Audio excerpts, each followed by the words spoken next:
Assalamualaikum warahmatullahi wabarakatuh. Saya Gita Purnamasari dari jurusan Fisika Universitas Diponegoro. Dalam video ini, saya akan menyampaikan tentang metode uji fluoroskopi. Tujuan dari video ini adalah untuk menyelesaikan ujian tengah semester mata kuliah praktikum fisika radiologi, diagnostik, dan radioterapi. Fluoro RF atau konvensional memiliki ciri-ciri. Yang pertama, daya listrik satu generator untuk satu tabung atau 2 tabung. Kedua, panel kendali mode R dan M terpisah. Mode R dilakukan di sela proses fluoro untuk perekaman radiografik di beberapa area citra organ sekaligus dalam satu eksposi. Yang ketiga, opsi mode fluoro terbatas, umumnya tidak memiliki mode F positif atau dosis tinggi. Keempat, opsi zoom terbatas, dengan setting target kualitas citra terbatas sehingga dosis biasanya rendah. Kelima, tidak dedicated untuk tindakan misalnya operasi atau intervensional hanya untuk diagnostik. Kemudian contoh lokasi yaitu ronsen gastrointestinal untuk pemeriksaan organ pencernaan dalam abdomen dengan media kontras.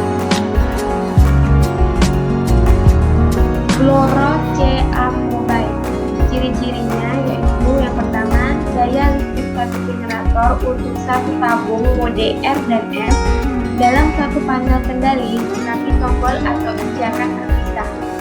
Kedua, secara umum opsi mode fluoro terbagi atas opsi pulsa dan opsi dosis.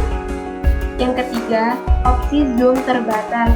Yang keempat, setting target kualitas citra tergantung organ target sehingga dosis biasanya bervariasi.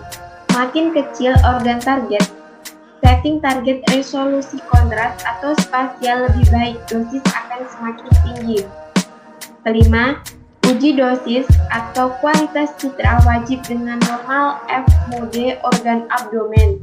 Sebaiknya masing-masing dilakukan untuk 3 volt.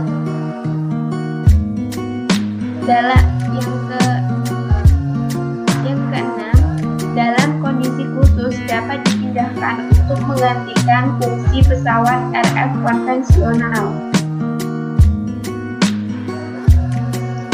Pesawat fluoro CA stasioner, ciri-cirinya yaitu yang pertama, daya listrik satu generator untuk satu tabung atau 2 tabung dengan reseptor FPD. Yang kedua, dedicated untuk mode F diagnostik atau tindakan terhadap pembuluh darah atau saraf. Yang ketiga, mode fluoro minimal terbagi atas opsi pulsa dan opsi dosis. Yang keempat, opsi zoom sebanyak 5-10 volt. Yang kelima,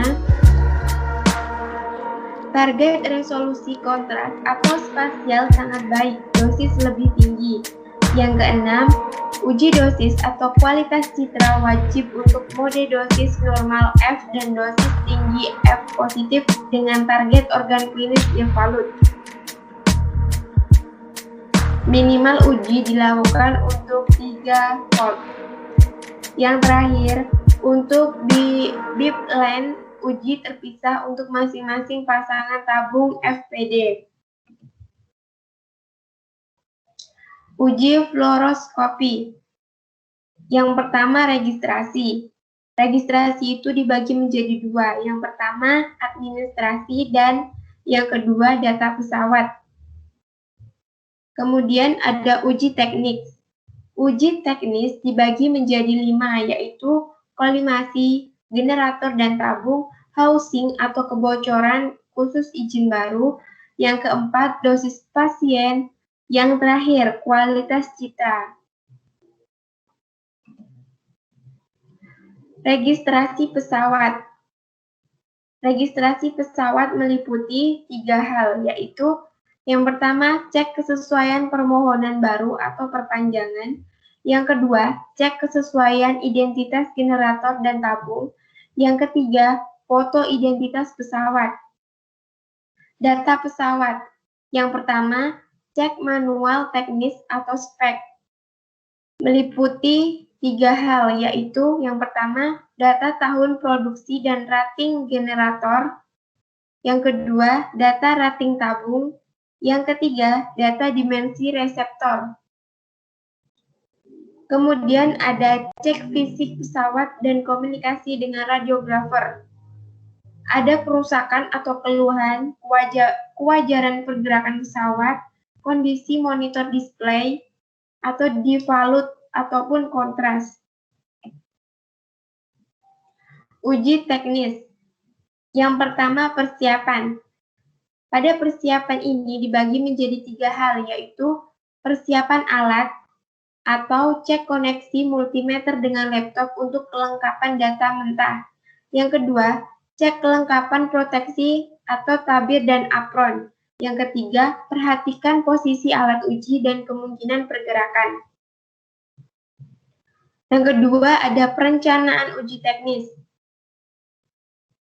Perencanaan uji teknis dibagi menjadi beberapa, yaitu yang pertama, cek panel kendali, perhatikan tombol figur opsi, manual atau auto kilovolt, geometri kolimasi, atau rektanguler, hekagonal, oktogonal, variasi volt, kontinu, atau variasi pulsa, low atau normal atau high dose, dan variasi target organ. Yang kedua, cek reseptor. Kekuatan reseptor bila ditaruh fantom. Kemudian ada uji kolimasi. Tujuan dari uji kolimasi yaitu yang pertama, memastikan berkas sinar X tidak melebihi area permukaan gua. Yang kedua, memastikan posisi titik pusat citra di monitor sesuai dengan titik pusat 2. Yang ketiga, memastikan kolimasi berkas sinar X secara otomatis menyesuaikan area input 2 untuk semua setting ukuran 2 dan semua jarak fokus ke detektor atau SID. Inilah gambar di mana yang menunjukkan area kolimasi X-ray, area 2, dan area 2 di monitor.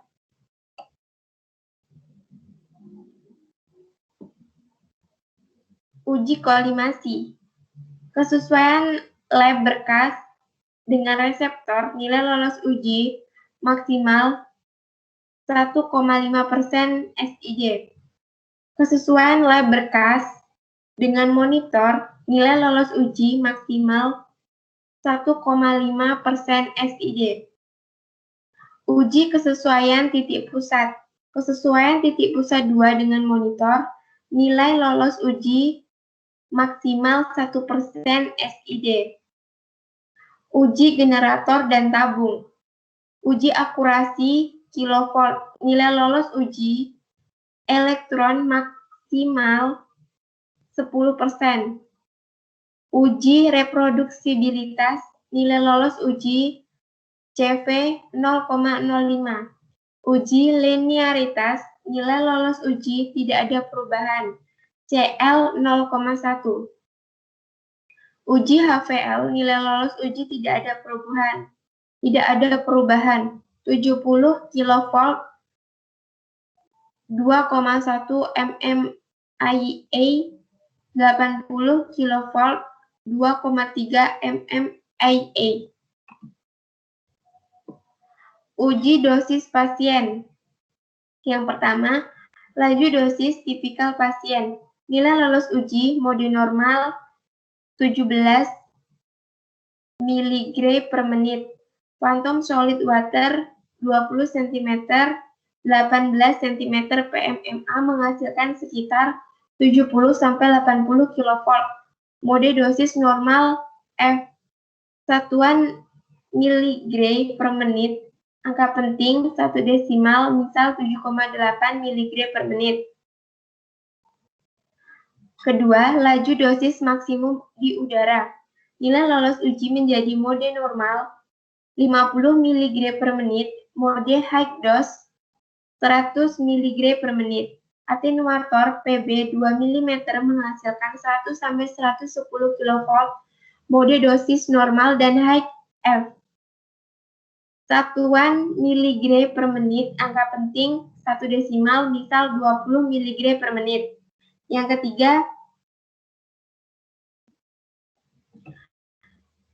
ketiga, laju dosis input reseptor atenuator CU 2 mm menghasilkan 70-80 kV.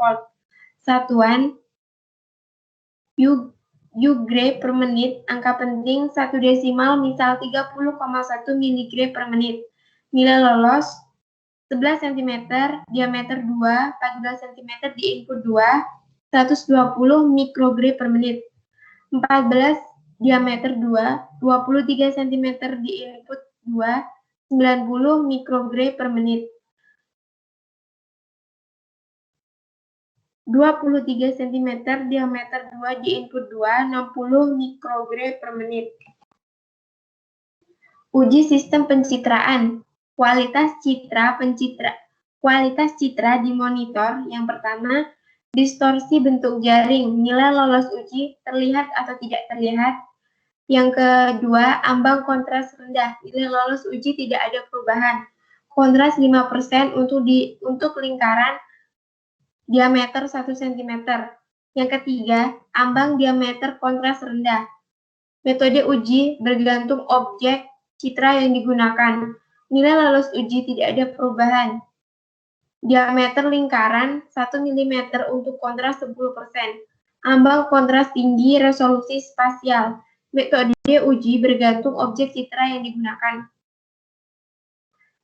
Nilai lolos uji menjadi 1,6 LP per milimeter D2 14 cm, 1,25 LP per milimeter D2 15-18 cm, 1 LP per milimeter D2 20-24 cm, 0,9 LP per milimeter D2 25-29 cm, 0,8 LP per milimeter D2 30-35 cm, 0,7 LP per milimeter D2 36-40 cm. Terima kasih telah menonton video ini.